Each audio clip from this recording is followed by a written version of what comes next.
Hey, thanks for joining on the Weekend Rewind. We're rewinding a long, long way. This is episode 8 of my original podcast, First Time Facilitator.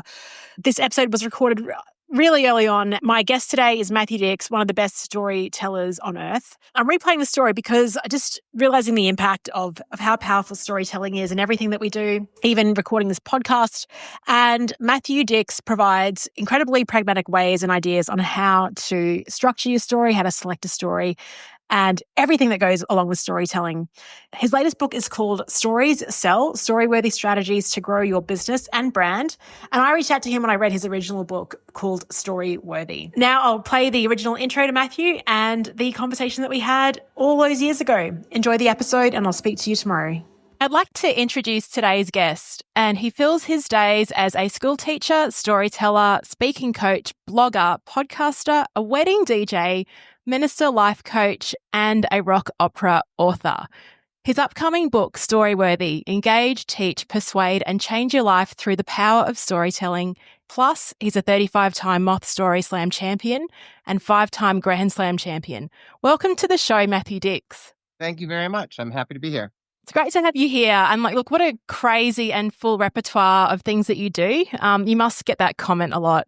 I do. My wife is not a huge fan of that list. So I hopped onto YouTube last night to watch some of your videos. And the first one was the Moth story about you as a pole vaulter in high school. Yeah, that was my one I ever told. I can't believe that was your first one. You looked so seasoned.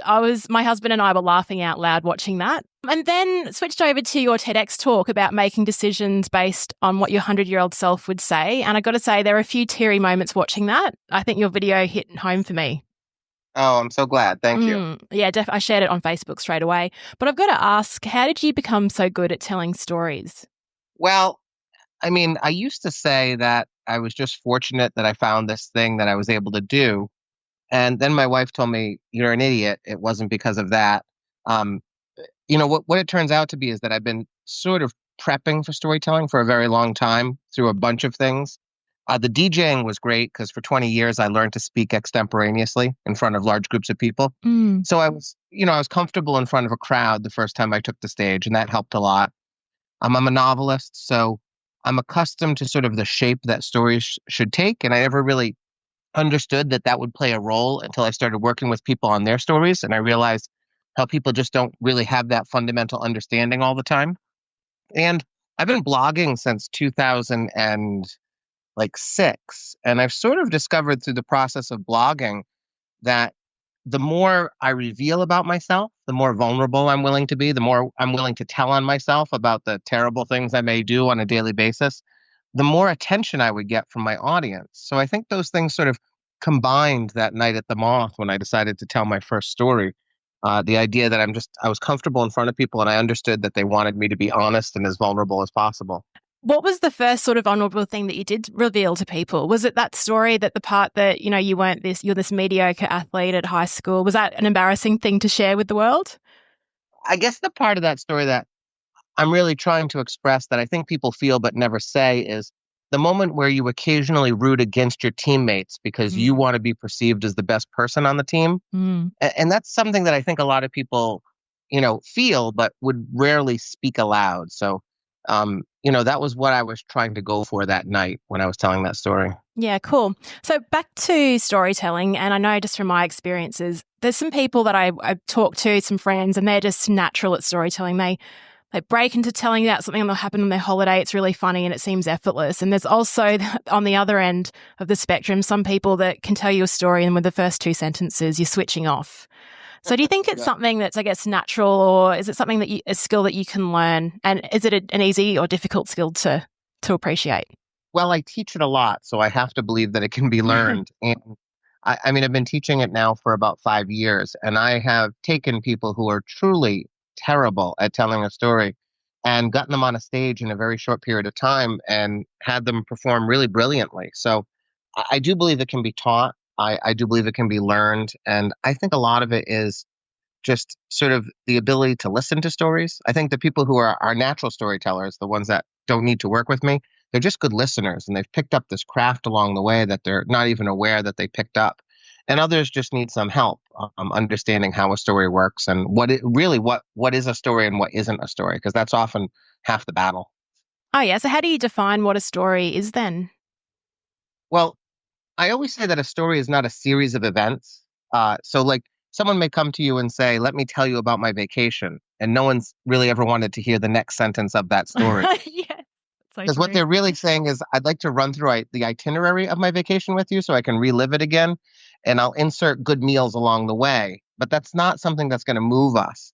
So, for a story to really be a story, it needs to be something in your life that happened that caused some kind of change in you. I usually say transformation or a realization. So, I was this person, but now I'm this person. And it can be a negative transformation. It could be I used to be a decent human being and now I'm not.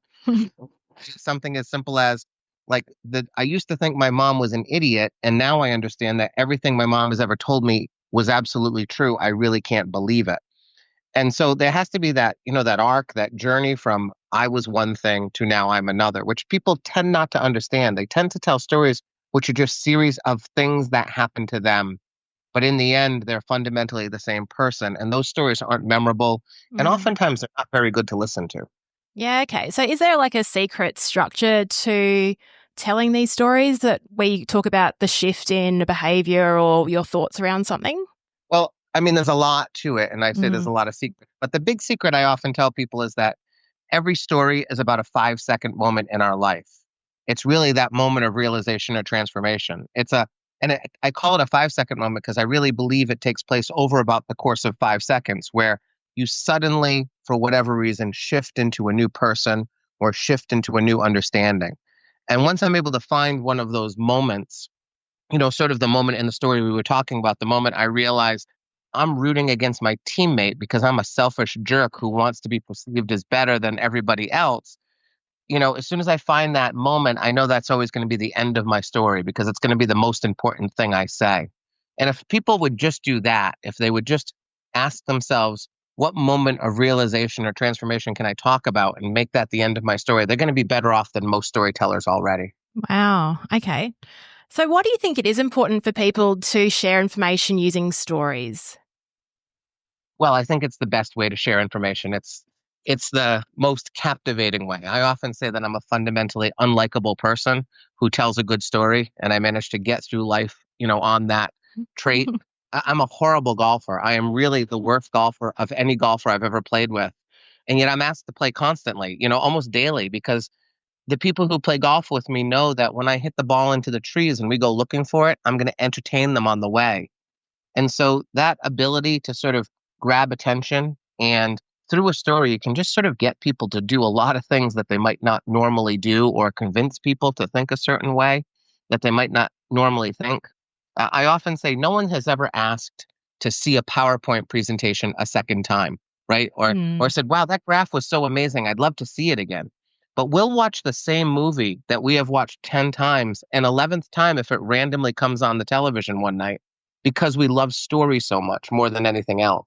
Yeah, so true. So in the work environment, so you'd recommend instead of, I guess, dialing up a PowerPoint slide presentation with the corporate template, would you just recommend launching into a story about how your new idea will shift the organization, and would you make it personal? How do you sort of start even mapping out what that story would look like in business? Yeah, I mean, I always start with a story. I have to do presentations as a teacher, and I'm often doing presentations now at corporations and nonprofits for storytelling. And my first goal is to tell a story that's going to relate to the goal of the day, but also going to reveal something about me. I don't want to be a presenter that's sort of forgettable, because most presenters are. You'll go to a conference and you'll hear some information, but you won't remember the person 3 days later, which means you haven't made a meaningful connection. So Mm. if I can share something that is vulnerable or amusing or even embarrassing, I've now established myself as someone who is memorable or entertaining or someone who you just want to know a little bit more about. And so I'll always start with that. And then eventually, I may work into a PowerPoint or into a graph or into that more traditional presentation style. but I always want to start with a story. I always want to connect with my audience so that they will believe the things that I am saying. Yeah, that's very authentic as well. And like you said, it does create that personal connection and it's so different to what everyone else is doing because most people, I guess, they expect to go into a board meeting or for an example, switch on the computer and fire it up, and that's the way it sort of goes. So I guess by using that story, you're automatically hooking them in. Yeah, if you watch any of my TED Talks, actually, I always open with a story, and Mm. the story is going to inform what I want to talk about after the story. But I want that story to be something that causes people to feel connected to me and relate to the content I want to present. And then I'll often end the TED Talk with either another story or I will finish off that first story. So we begin with story, we end with story. People feel entertained and sort of full. They feel moved and, connected with me. And then the content that I sandwich in the middle manages to get in there sort of sneaky, like they don't even Yeah. notice it's happening. Yeah, you're right. Because when I put on your second video last night, my husband was like, "Oh, let's do something else." But then I think in the first minute, you hooked him in, and he was there watching it for 15 minutes, which was awesome. I'd love to hear about the level of detail that you go in. So sometimes when you're describing an event, you'll really describe it quite evocatively and outline like the greasy tiled floor that you were lying on at McDonald's. My experience hearing stories, some people give too much detail, some people not enough. Where's the fine line in providing detail? I always think it's not how much, but where it should be and where it shouldn't be. So there are moments like the moment you've spoken about when I'm in a robbery in the back of a restaurant and there's a gun to my head. I want you to be on the floor with me, and I want you to feel the grease and the barrel of the gun, and I want you to see and smell everything because it's such a unique situation and it's the most important moment in that story. So I want you there with me. But quite often, I will tell people don't include any detail. So if I'm telling a story I'm working on a story right now about my grandmother, Mhm. and I open with her in a garden, I will just say the word garden because it's irrelevant what type of garden it is. Mhm. And if I just say garden, you just automatically fill in a garden of your choice. So you end up doing a lot of work for me without me wasting any words. And without even knowing it, if I say the word garden to you, you automatically choose a season. You automatically choose the weather on that day. You choose the what is in that garden. And as long as it's not pertinent to the story, those details, I want you to do the work for me. It'll also create a landscape that you are more familiar with so that when you put my grandmother in your garden, you feel like you're a little bit at home because it's a sense of like, oh, I understand what that garden is. Even if the garden she happens to be in is full of corn and carrots and you've put her in a flower garden, that's fine. I love the fact that you've created the garden that you are most comfortable with. So it's all a matter of choosing which moments need to be described and which moments can be let go. I think people either describe everything or they don't Mm. describe anything and they don't find that moment where no, slow it down here and give us the detail that we need because now we've hit a critical moment or a moment that people really can't visualize without words. Mm. So let's talk about storytelling in facilitation and particularly in workshops. I definitely think it's a useful tool to explain whatever you're trying to get through to your audience. With your stories, do you actually have a bucket of stories that you have which you can lean on and go, this one's a great one to use when I want to explain leadership. This one's about integrity. Do you have like an Excel spreadsheet or how do you store that information? I do have an Excel spreadsheet. Ah, It's yay. fairly insane. Yeah, it's a crazy spreadsheet. It has dozens of tabs and it really is insane. But what happens is if you build up enough stories, that's what I encourage people to do is sort of keep telling stories and keep crafting them. Eventually, when I am asked to speak on a topic, it is never relevant what that topic is because I will always have a story for it. I had to do a talk at a human trafficking conference one time. They asked me to close out the conference with an inspirational story related to human trafficking. Mm. And the conference organizer called me a couple days before and she said, have you researched human trafficking? And I said, absolutely not. Like they've just spent 3 days hearing about human trafficking. I'm going to tell you a story and then relate it to the importance of battling human trafficking. And she was very worried about how that talk was going to go. And I told a personal story about my life and how I failed to act quickly when I could have helped a student and I related that back to the importance of when it comes to things like human trafficking, we can't allow politicians to say that change takes place over time and big ships are slow to turn because these are human lives at stake and not making widgets. And it really went well. And it was completely different from anything else said in the conference. And I'm just able to do that with every topic now because I have 150 stories that I've told on stages over the years, and I can apply any one of them to any topic whatsoever. So the trick is to be a storyteller with a large amount of content, and then the Mm. topics are irrelevant because you can always match what you have to what they need. And do you collect those stories in real time? Like you just, oh, wow, that's interesting, and get out your phone and go into Evernote? Or is it something at the end of the day? Like, what's your process? I actually have a TED talk called Homework for Life that you can go and Nice. get a lot of detail on it. But what I do essentially is at the end of every day, I sit down with my spreadsheet and I ask myself, what is the most story worthy moment of my day? If I had to tell a story about something that happened today, even if that moment is fairly benign and irrelevant, I still write it down. I put it down in just a few sentences in a spreadsheet so I don't make it so onerous that I won't continue to do it day after day. Mm. And my goal was to get like maybe a story every couple months to add to my, my list of stories. But what happened over time is really remarkable. I've developed this lens for storytelling such that I can sort of see stories where other people don't. And so my wife says Matt can turn anything into a story, and that's not really true. And my friend tells me Matt can pick up a rock and make it into a story, the process of picking up the rock. And that's not true either. But what I try to explain to them is I just see stories where you don't because I've developed this lens over time by continually asking myself this question. And I've Mm. discovered that the smallest moments in our lives make the best stories. So even though like I've died twice and been brought back by CPR and you know about my robbery and I've been homeless for a period in my life and arrested and tried for a crime I didn't commit. All of those things aren't my best stories. Really my best stories are tiny little moments that I experience and that I see because of this process that I've been engaged in for like the last 3 or 4 years. Mm. And do you think it's those tiny little stories because they're probably more relatable to? Because I haven't had two near death experiences, but do you think that's why they're so good? Those little ones. Exactly. Yes, exactly. When I tell my near death experiences, and I've told those stories, you can see them on the internet. I always have to find the tiny little moment in the big story so that I can connect with my audience. So when I was 17, I was in a car accident. I went through the windshield, died on the side of the road. But the fact that I die on the side of the road and get brought back to life is almost irrelevant to the story. It's not the point of the story. The point of the story happens later on in the emergency room when my parents fail to show up. They go to Mm. check on the car before they come to check on me when they hear I'm in stable condition. But my friends show up. My 16 and 17 and 18-year-old friends show up in the emergency room unexpectedly. And they fill in for my family and really become my family until meet my wife. And that is something people can connect to. You can't connect to me going through a windshield, but you can connect to the idea that parents sometimes let us down, or that friends sometimes pick us up, or we feel alone at points in our lives when we really shouldn't feel alone.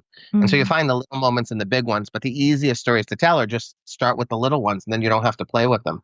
It's a pretty powerful skill you have in terms of the way that you can transition emotion. So last night I was saying within 5 minutes we were laughing. Then we watched a second video and it was like, whoa. How do you feel about having that kind of responsibility?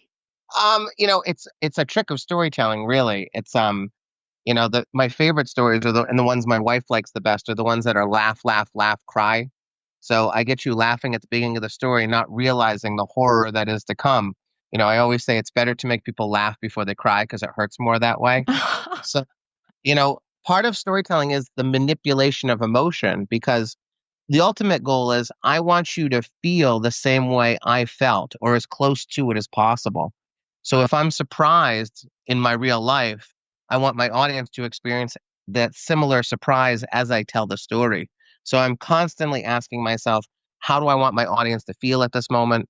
And so if my story is very heavy at the end, I want to balance it with humor at the beginning if I can. So it's just that manipulation of emotion that a storyteller inevitably does in a way that Mm. it's rotten, but it really is the satisfying way that people want to hear stories. Yeah, cool. So let's talk about your transition. You're doing a lot of keynote speaking, presenting, and then you're running workshops. Do you think there's a similar skill set that you've brought over? I mean, I know you're a teacher as well, so you've got that as a background. How have you used those skills in terms of getting engagement in workshops? Well, I teach fifth grade. I teach 10-year-olds, and I've been Mm. teaching for 20 years. I often say they're the worst audience in the world.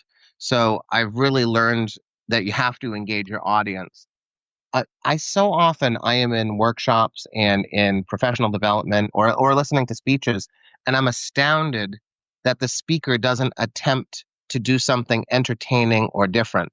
I think so often we assume that adults are willingly engaged in what we are about to present, like your husband actually, Mm. right? When I do my TED talk, I don't assume that the person who's even chosen to listen to it wants to listen to it. And so I'm always thinking about when I'm beginning a workshop, when I'm beginning a keynote, I assume that no one wants to listen to anything I have to say. And the first thing I have to do is hook them. I have to find a way to get them to care about me and care about what I'm saying. And I just see so many people assume the opposite, that everyone wants to hear them, so they have to make no effort to be entertaining and engaging in the beginning. Kevin Smith, the comedian, wrote a book, a biography, and in it he says that speakers have an obligation to be entertaining, regardless of their topic, every time they take the stage. And I believe that. And I Mm. believe you have to be entertaining initially and not assume that people want to hear anything you have to say. It just seems like we're being overwhelmed with people that do operate off that assumption. How do we change this? I know you're starting out by writing a book about it. You've created these videos. We really need to start just a revolution. Part of it is just rejecting what people are doing. If Okay. you're not going to be entertaining, I just reject I reject your content. I reject what you have to say. Uh, Part of it is giving feedback as well. It's so often, and when I'm in a professional development situation and I'm asked to give feedback at the end of it, I believe that there's this desire to be kind to the person who took the stage because they were brave enough to take the stage. Mm. And so people avoid like being honest with a speaker or a presenter about what they've actually done. They just think, well, they were kind enough to come here. We have to be nice enough to say something nice. Mm. And I think we should be honest in our feedback. And if they don't ask for feedback, they don't solicit it, we have to be willing to like send an email the next day saying, hey, here's a couple things you should think about. Until these people understand that we are not engaged in their material, they will just continue to do what they're doing. That's really good advice. I think we'll link to your videos. That could even be a way. Nice attempt Yeah. yesterday. Maybe you should watch this video and get some tips. Yeah. I had a politician recently, a guy I know pretty well. He was trying to get a program cut in our school system, and it was a program that maybe needed to be cut. They were trying to save some money.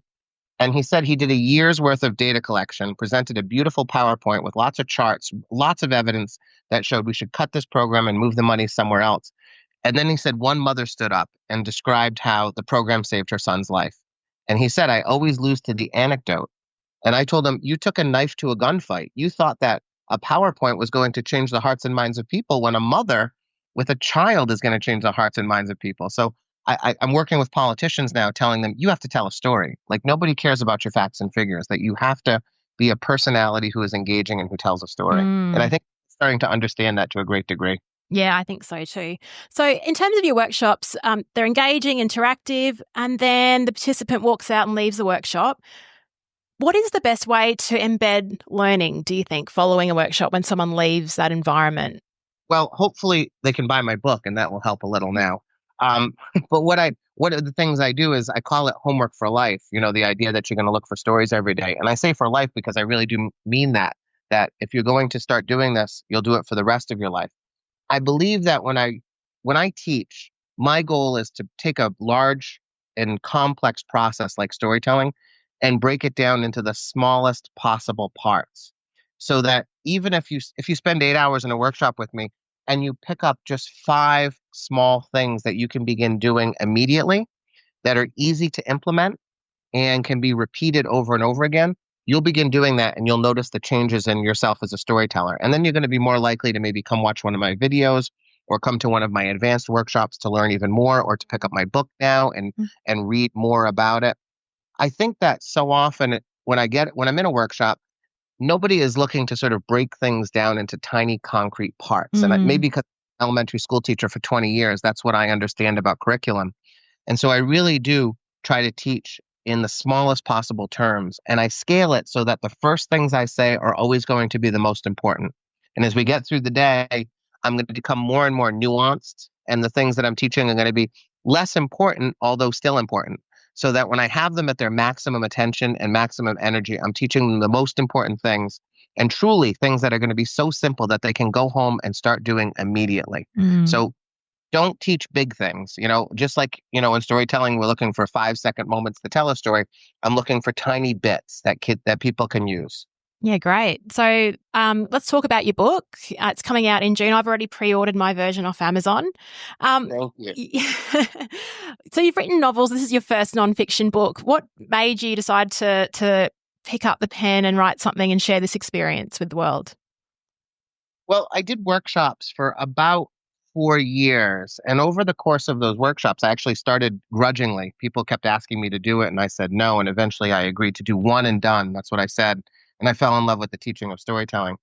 But over the course of that time, I really began to refine what I was doing. So if you had taken a workshop with me in year one versus now, it would be entirely different.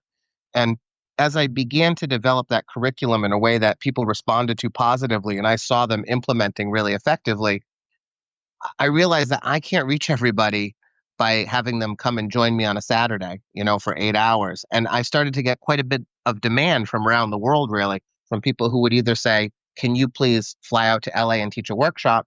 Or do you have some material you can provide for us, a book and things like that? So my goal was to take the workshop that I teach, really this weekend long workshop that I teach in various places, and turn that into a book. So if you can't join me for a weekend, if you can't make it to where I am and I can't make it to where you are, you'll have this to get you launched into storytelling. It's not going to be the same. It's not going to be as interactive. You're not going to laugh. I try to make people laugh throughout all of my workshops. There are funny moments in the book, but my goal is if you can't make it to me, you can start with this and then maybe we can talk later on. Mm-hmm. And how does the book work? Is it sort of like a sequence of you start with lesson one and then you build up over the course of it? Or is it just different tips and tricks you can start pretty much anywhere?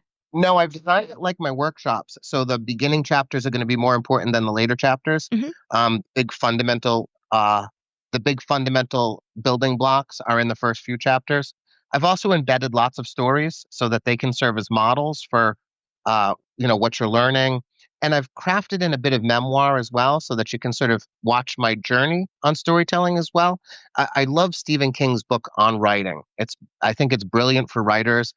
And I love it because I learn a little bit about the writer's life in the process. So my goal was to write that version for storytelling. So it's going to be instructive, but you're also going to go on my storytelling journey with me. And you're going to meet some of the great storytellers that I've met along the way and learn some of their craft tips as well. So I'm hoping that even if you're not terribly interested in storytelling, the book is going to be entertaining enough that you'll read it. So even, like storytelling for dating has become really popular for me now. It's always guys who can't get a second date, so they come to my workshops. So it's not just the idea that presenters or performers are going to be using this book, but really almost anyone can benefit from storytelling. And I'm hoping the book is entertaining enough that it holds their attention and that they'll get through it. Storytelling for dating. I didn't. What's that workshop about? I have to ask. It's my regular workshop, although I have a couple set up where it would be exclusively dating and we'd have like a meal and things. But essentially, it's the idea that on your first date, it's your opportunity to communicate to people with whoever you're with. And so often people don't know what to say. They say the wrong thing all the time. They don't tell a good story, or they're not willing to be vulnerable in front of someone. They brag. Um, they're just awful people on the first date. Oftentimes they're the worst version of themselves because they're not being themselves. Mm. So I teach them that tell the story about the embarrassing moment you had this week and tell it well. Someone once asked my wife, someone said, "Why did you first fall in love with Matt?" And I was so happy I was there because I sort of wanted to know what that answer was. I figured it was like, well, look at him. Obviously I felt, but she said it's never been what I looked like. But she told me about a night when we were still just friends and we were teaching together and we went to a restaurant while we were waiting for a school talent show. And it was the first time we ever really sat down together and had dinner. And she asked me questions. And if you ask me a question, I'm always going to tell you a story.